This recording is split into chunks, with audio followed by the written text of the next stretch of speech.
La biografía de Julio César tuvo todos los ingredientes para convertirlo en una figura mítica. César fue un hábil estratega y un militar valeroso, cuyas victorias permitieron extender el territorio romano. Fue un político sagaz, cuyas medidas populistas le granjearon el afecto de grandes estratos de la población. De la misma manera, destacó como un literato excepcional, cuyos escritos, como La Guerra de las Galías, se cuentan entre los más logrados del latín clásico. Las conquistas de César permitieron que gran parte de Europa adoptase costumbres y modelos latinos. Igualmente, las medidas que adoptó como jefe del Estado romano, entre las que se incluían reformas en la legislación agraria y en el calendario, impulsaron cambios irreversibles en Europa. Cayo Julio César nació el 13 de julio del año 100 a.C., según la fecha más comúnmente aceptada, en un barrio no muy aristocrático de Roma, cercano a la actual Vía Cabou. Se sabe poco de su infancia, transcurrida en el seno de una familia patricia, la gens Julia, que pretendía descender de Eneas, a quien se consideraba hijo de Bendus, y en la cual, en algún momento, se había insertado una rama que agregó el nombre de César. Los miembros de la familia habían vivido al margen de la lucha continua por los cargos que permitían hacer carrera pública hasta llegar al consulado, la aspiración máxima. La infancia y la primera juventud eran breves en aquellos tiempos. Desde los 10 años, César fue puesto al cuidado de Marco Antonio Mifón, ilustre maestro, especialista en literatura griega y romana, para que se ocupase de su educación. Aprendió a leer y escribir en la traducción de la Odisea hecha por Livio Andrónico. Seguramente sus dotes naturales le permitieron aprovechar al máximo las enseñanzas de su maestro, de modo que fue perfeccionando su lenguaje y aprendiendo los rudimentos de oratoria, fundamentales para una carrera política. Si bien su familia no había ocupado altos cargos, las inclinaciones del grupo le volcaban hacia el Partido Popular. Julia, una hermana del padre de César, se había casado con Cayo Mario, plebeyo de origen pero hombre muy poderoso por su capacidad militar. La familia ingresó, probablemente a través de Mario, en los círculos del Partido Popular. El padre de César no pudo sino acceder al segundo cargo de mayor importancia del Estado, la pretura. Ostentaba dicho cargo cuando su hijo, de 15 años, debió asistir a la ceremonia por la que se abandonaban las vestiduras infantiles orladas de púrpura y se recibía a la toga viril. A los 15 años, en aquel 85 en el que moriría su padre, César era un hombre. Inmediatamente tomó por esposa a Cornelia, hija de Cina, uno de los dirigentes máximos, junto con Cayo Mario, del Partido Popular y hombre todopoderoso en Roma. Con esta decisión, la gens Julia terminó por asociarse en forma definitiva con los intereses del pueblo, enfrentándose al corrompido patriciado romano. Todo esto debió de resultar algo duro para César, que era un joven que llevaba una vida libre de prejuicios, liberado ya de la rigidez de su maestro e inclinado hacia todo tipo de lecturas, incluido el teatro. Para casarse con Cornelia tuvo que romper un compromiso anterior, lo que provocó tensiones en el seno de la familia. César tuvo con ella una hija, Julia, a la que estuvo vinculado toda su vida y por la que siempre sintió un profundo afecto, a pesar de que su relación matrimonial con Cornelia fue casi circunstancial. Al iniciarse su vida matrimonial, César debió de ingresar en el círculo de hombres importantes de los que se rodeó su tía Julia, viuda ya de Mario. En esa época fue designado Flamen Dialis, es decir, sacerdote de Júpiter, el más importante de los dioses romanos. En el 82, Sila, que había vencido a Mitrídates, haciéndole retroceder a las primitivas fronteras de su reino en el Ponto, regresó victorioso a Roma y, como era habitual, tomó cumplida venganza sobre sus adversarios populares. Los asesinó, proscribió el ascenso a cargos públicos de sus descendientes, incautó sus bienes e instauró una nueva forma de Estado, inaugurando un tipo de dictadura absoluta por tiempo indefinido, concepto jurídico que César no olvidaría en el futuro. Pero de momento Sila, que tuvo algunas consideraciones con las familias patricias inclinadas hacia el populismo, exigió a César que repudiara a Cornelia. César respondió al mensajero de Sila con una famosa frase: "Dile a tu amo que en César solo manda César", y optó por el exilio en Asia. Nada de esto fue fácil. César fue perseguido y se puso precio a su cabeza. Tuvo que comprar su libertad a un soldado que le había encontrado, y finalmente, por ruegos de familiares cercanos al dictador y la intermediación de sacerdotisas de la diosa Vesta, Sila indultó al joven de la toga suelta, epíteto que aludía a la costumbre de César de no ajustarse el cinturón de su toga, que caía así libremente, según un uso que entonces se consideraba poco viril. Fue un perdón a regañadientes. Sila había columbrado el temible porvenir del muchacho cuando afirmó, según Suetonio, que Caesar y muchos Marios y Mese, en César hay muchos Marios, queriendo significar con esa frase el peligro que entrañaba su resuelta personalidad. César, no obstante, no se abrevió a regresar a Roma y pasó al servicio del propretor Termes, el cual, por ser César hijo de un miembro del Senado, le confirió el grado de oficial. Participó así en la toma de Mitilene de Lesbos, ciudad aliada con Mitrídates, y su comportamiento militar le valió una condecoración. Termes decidió entonces enviarlo a la corte de Nicomedes, rey de Bitinia, un reino en la costa sur del Mar Negro y el Mar de Mármara, a fin de afianzar relaciones. Entre Nicomedes y César se trabó una íntima amistad que fue objeto de rumores, algo muy habitual de la época, por otra parte. El hecho es que César volvió un par de veces a Bitinia y que, a la muerte de Nicomedes, el reino sería incorporado a Roma como una provincia más, pasando todos sus habitantes a ser clientes de César. Este ya era dictador absoluto de Roma, y aun en las grandes celebraciones, una curiosa muestra de la libertad de la que algunos gozaban en la Roma de aquellos días, sus propios soldados cantaban coplas en las que burlonamente se referían a sus probables relaciones homosexuales con Nicomedes. Sus enemigos le recordarían a menudo este oprobioso episodio, llegando a bautizarle con el infamante sobrenombre de Bitinicam Reginam, reina de Bitinia. El ascenso al poder muerto Sila, César regresó a Roma en el 78. En su corta vida había ya adquirido bastante experiencia en los negocios públicos y había ejercitado su capacidad de mando. Sin duda César pensó que la muerte de Sila le permitiría un rápido progreso entre los populares, pero se equivocaba. Sila había dejado todo bien atado, y el poder de los conservadores optimates, hombres excelentes, que dominaban el Senado, detenía al Partido Popular. Julio César, político nato, y así hay que entenderlo siempre para comprender el sentido de muchos de sus actos, se propuso profundizar en la comprensión del laberinto de la cosa pública. Consideró que su formación aún no había sido completada y viajó a Rodas para estudiar retórica con Apolonio de Molón, un brillante y renombrado maestro quien encontró en su discípulo excelentes cualidades innatas para la elocuencia. Solo Cicerón, que también había recibido lecciones de Apolonio, le superó entre sus contemporáneos en el arte de la oratoria. En el viaje fue raptado por los piratas que asolaban el Mediterráneo y que vivían del rescate que exigían por sus víctimas. La historia ha sido sin duda exagerada, pero el temor y el respeto que, según se ha repetido, los piratas llegaron a sentir por él, son ilustrativos de la arrogancia de César y de su capacidad para fascinar incluso a sus enemigos. Una vez libre reunió un pequeño ejército, fletó barcos y arremetió contra los piratas, a los que venció, quedándose él y sus soldados con todo cuanto poseían. Los supervivientes de la aventura fueron finalmente crucificados en Mileto, y César emprendió una inmediata campaña contra Mitrídates, que volvía a levantarse contra el imperio. Desconocía entonces el testamento de Nicomedes, hecho de singular importancia para él, ya que el rey de Bitinia le dejaba un legado que, junto con el botín de los piratas, saneaba su situación económica, siempre maltrecha. No obstante, la campaña contra Mitrídates fue confiada a otras manos, porque la muerte en el 74 de su tío Aurelio Cota dejaba vacante un cargo en el Colegio de Pontífices de Roma, cargo que solicitó y que le fue concedido, como también, al año siguiente, el de tribuno militar. Estas designaciones no hicieron más que acelerar la carrera política de César. En el 68 era cuestor y viajó a la Hispania ulterior. Se cuenta que César lloró ante la estatua de Alejandro Magno, erigida en la ciudad de Cádiz, pensando en que poco podía parangonarse su carrera con la del conquistador de Oriente y cuánto deseaba emular en su fuero interno al invencible general macedonio. En cierta ocasión quedó trastornado por un sueño en el que aparecía violando a su propia madre, pero los adivinos le profetizaron por ello buenos augurios, puesto que interpretaron que la madre simbolizaba la tierra, madre de todas las cosas, y ello significaba que se adueñaría del mundo. Y lo cierto es que, vertiginosamente, fue acumulando dignidades en los años sucesivos. En el 65 fue designado edil curul.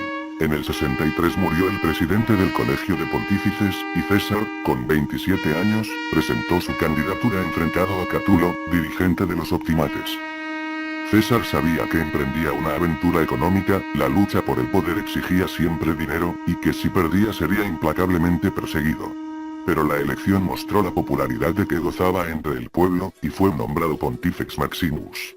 La pretura, el peldaño inmediatamente anterior al consulado, llegó en el 62, y fue enviado como propretor a Hispania ulterior, territorio que ya conocía muy bien, donde no solo hizo sólidas amistades, sino que enriqueció el erario público, con gran satisfacción de Roma, y fortaleció notablemente su pecunia personal y su capacidad de mando sobre un gran ejército, condición indispensable para el éxito político en Roma.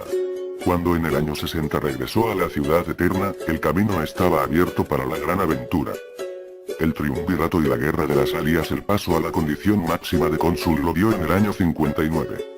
Consciente de las fuerzas del Senado, dominado siempre por los conservadores, en el que César se había librado inteligentemente de sus desafortunadas vinculaciones con el rebelde Catilina, comprendió que solo una alianza entre poderosos podía neutralizar a los équites. Propuso entonces a su viejo amigo y valedor, Craso, constituir, juntamente con Pompeyo, una sociedad de defensa mutua que los obligara a actuar siempre por unanimidad, institución luego conocida como triunvirato. La alianza fue efectiva y César, en compañía de Calpurnio Bíbulo, un candidato de los équites, fue designado cónsul. El triunvirato se fortaleció, además, con el matrimonio de Pompeyo con Julia, la hija de César. César, a su vez, se casó con Calpurnia.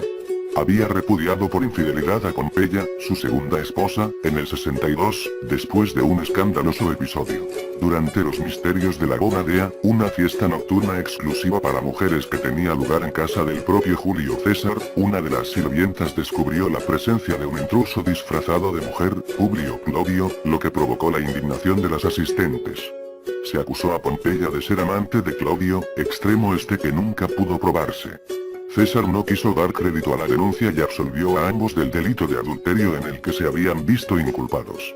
Todo el mundo se asombró de que aún así repudiara a su esposa, pero él contestó con una frase que se ha hecho famosa: la mujer de César no solo debe ser casta, sino parecerlo. La legislación progresista de César tenía una base agraria. Hizo votar leyes de reparto de tierras a los veteranos y de asentamiento de colonos en tierras conquistadas, práctica que luego se extendió a toda Italia, concediendo además a los colonos la plena nacionalidad romana. Bíbulo, ante la imposibilidad de oponerse a César, optó por el retiro. El tribuno de la plebe, Publio Vatinio, antiguo amigo y asociado de César, a fin de evitar el juicio de César por los conservadores después de su consulado, propuso una ley que el Senado no pudo sino aprobar, por la que se le concedían en calidad de procónsul, lo que impedía su juicio posterior, y por el término de 5 años, 3 legiones, las provincias de las Alias Cisalpina y Transpadana y la Iliria. Estas concesiones fueron renovadas por 5 años más en abril del 56, en la reunión de Luca, a la que asistieron los triunviros. Craso, mientras tanto, seguía destinado en Siria, donde dirigió la guerra contra los partos y en la que murió en el 53, y Pompeyo continuaba en el proconsulado de Hispania. Estas condiciones permitieron que César se hiciera con todo el poder. Para ello todo medio podía ser útil.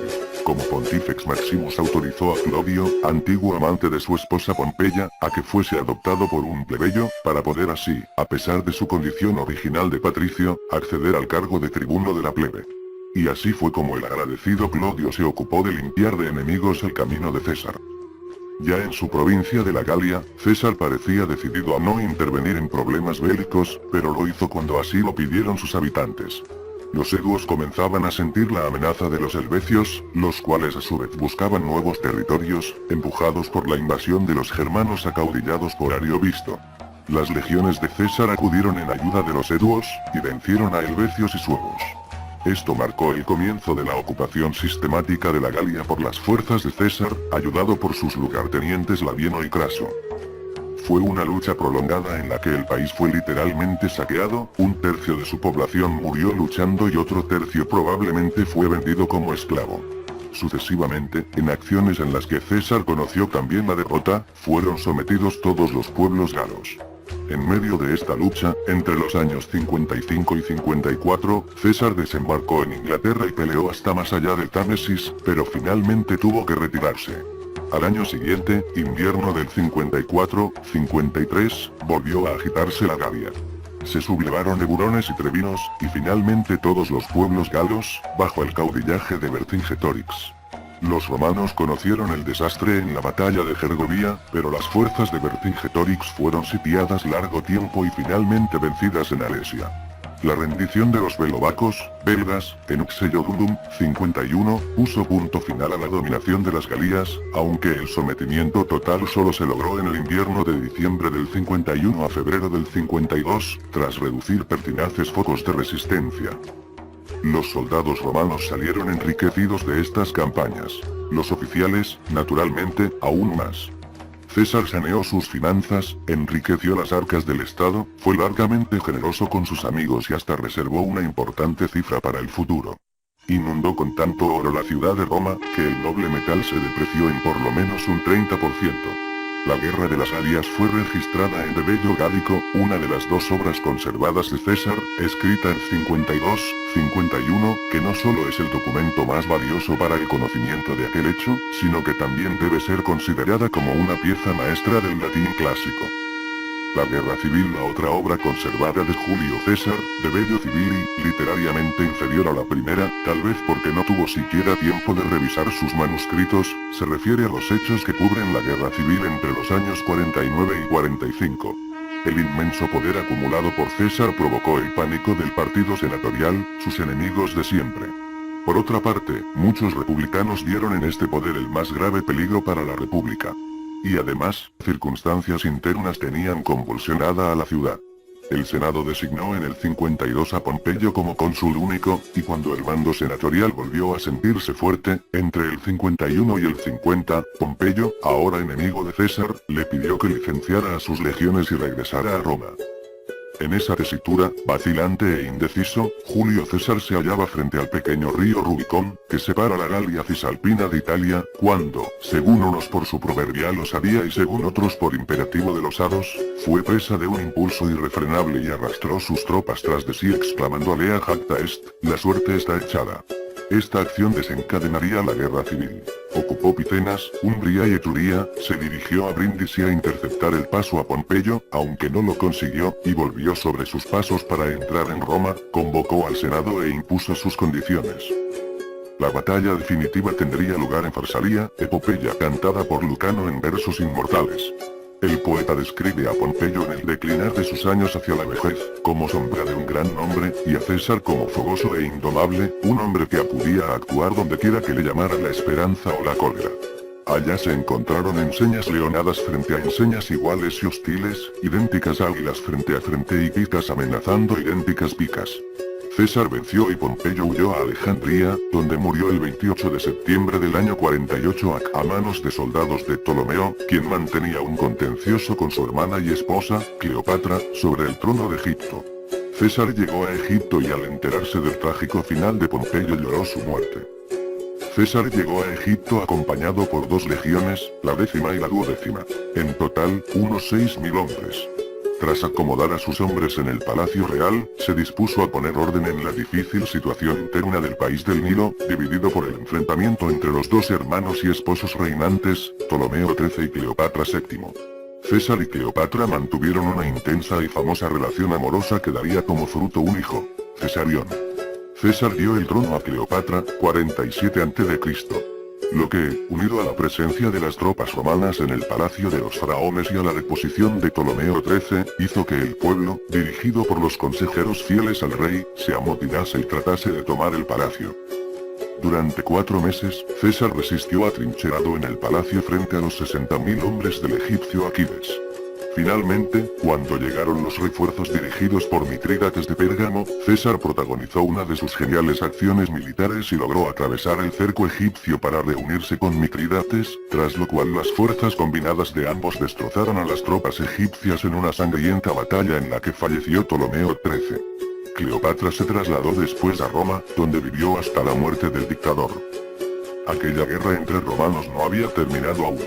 César desempeñaba su tercer consulado cuando tuvo que volver a luchar contra las fuerzas senatoriales en Tapso, en abril del 46, y contra las últimas fuerzas de los hijos de Pompeyo en Manda, en marzo del 45, cuando ya era cónsul por 4ª vez.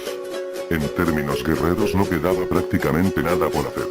Incluso en medio de la guerra civil, en el 47, había derrotado definitivamente a Farnaces, el eterno enemigo rey del Ponto. 5 días después de llegar, le presentó batalla y en unas cuantas horas devastó las tropas enemigas.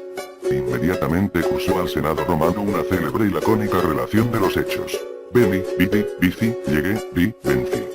Jamás fue derrotado personalmente en ningún combate que entablase, aunque sí lo fueran sus generales.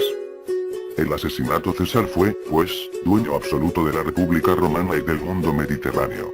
Se había cumplido el sueño de su juventud, la totalidad de poder, dentro del marco legal de la República. César era imperador y dictador. Como tal, volvió a ejercer su típica clemencia con sus enemigos. No olvidó su política agraria y de asentamiento de colonos. Aumentó el número de fiestas populares, aunque cuidándose de no incurrir en gastos ruinosos para el Estado. Dispuso normativas económicas y financieras que protegían a los menos fuertes, trató de morigerar el lujo de los poderosos y limitó los gastos en banquetes. Diseñó profundas transformaciones políticas, dictó leyes que ampliaban la ciudadanía romana a capas más vastas de la población, y comenzó a pensar en un mundo distinto al hasta entonces conocido dentro de los límites de la ciudad romana. César estaba convencido de que, para mantener el dominio en Oriente y poder llevar a cabo con éxito la expedición final contra los partos, la única amenaza para el imperio, necesitaba ser rey absoluto fuera de los confines territoriales de Roma.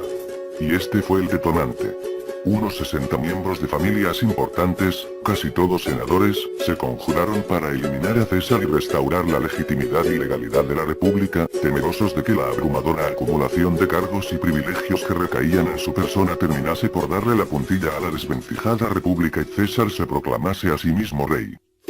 De hecho, algunos comentaristas ponen en su boca estas jactanciosas y desafiantes palabras. La República no es nada, es solo un nombre sin cuerpo ni figura. Pero para muchos de ellos fue sin duda un pretexto que disimulaba sórdidos resentimientos y apetitos. Dirigían la conjura Casio, Bruto y Casca. Bruto era hijo de Servilia, la más famosa de las amantes de César, y el propio Julio César lo había acogido como hijo adoptivo y colmado de honores. Casio había luchado junto a César siempre en busca de botín, por lo que no fue difícil comprarlo. Casca, por último, era un tradicional enemigo de Julio César. Probablemente, otros conjurados no tenían otro objetivo que el de eliminar al dictador y se comprometieron, como impuso Bruto, a respetar a su lugarteniente Marco Antonio. César concurrió al Senado el día 15, los hijos de marzo, a la sesión que discutiría la expedición contra los partos. Fue al Senado a pesar de los ruegos de Calpunia en el sentido de que no lo hiciera, ya que durante la noche había tenido sueños premonitorios. Alguien retuvo a Marco Antonio en la antesala del Senado. Cuando César se hubo sentado, lo rodearon y lo atacaron con sus puñales y dagas. Según la tradición, ante la puñalada de Bruto, César exclamó kai su tecnón, frase en griego que posteriormente se latinizó en la famosa tu quoque, filimi. Tú también, hijo mío. César emitió un quejido a la primera puñalada, luego se mantuvo en silencio. Había recibido 23 puñaladas. Posiblemente una sola de ellas había sido mortal. Mientras los aterrorizados senadores huían, hecho que no entraba en el plan de los conjurados, César, envuelto en su toga, caía al pie de la estatua de Pompeyo. La sanguinaria escena, augurada por los adivinos y que desataría una nueva guerra fratricida, acredita, siguiendo la descripción de Suetonio, la postrera elegancia del héroe. Entonces, al darse cuenta de que era el blanco de innumerables puñales que contra él se blandían de todas partes, se cubrió la cabeza con la toga, y con la mano izquierda hizo descender sus pliegues hasta la extremidad de las piernas para caer con más dignidad. El hombre que había ganado un mundo y había contribuido a modificar irreversiblemente el destino de Occidente y de buena parte de Oriente era ya nada más que un despojo sangrante. El 17 de marzo el Senado se reunió de forma urgente para tratar la crítica situación del Estado a raíz del asesinato de César. Se aprobaron medidas de compromiso entre los dos bandos opuestos. Los tiranicidas no eran castigados y, a su vez, no se condenaba ni la persona ni la obra de César. El poder recayó en Marco Antonio, que en ese momento ocupaba el consulado junto con César. El testamento de César legaba 300 estercios a cada ciudadano necesitado de Roma y entregaba sus jardines del Trastevere al pueblo romano, lo que estimuló la devoción popular por su figura hasta extremos impresionantes. Se pidió la ejecución de los tiranicidas y se rechazó el compromiso de Marco Antonio con los asesinos de César, lo que a la larga le costaría el poder. Al no tener César herederos varones, en su testamento quedó establecido que su sobrino nieto, Octavio, se convirtiera en su sucesor. Octavio llevaría a cabo las reformas de César y se convertiría en el primer emperador de Roma, con el nombre de Augusto.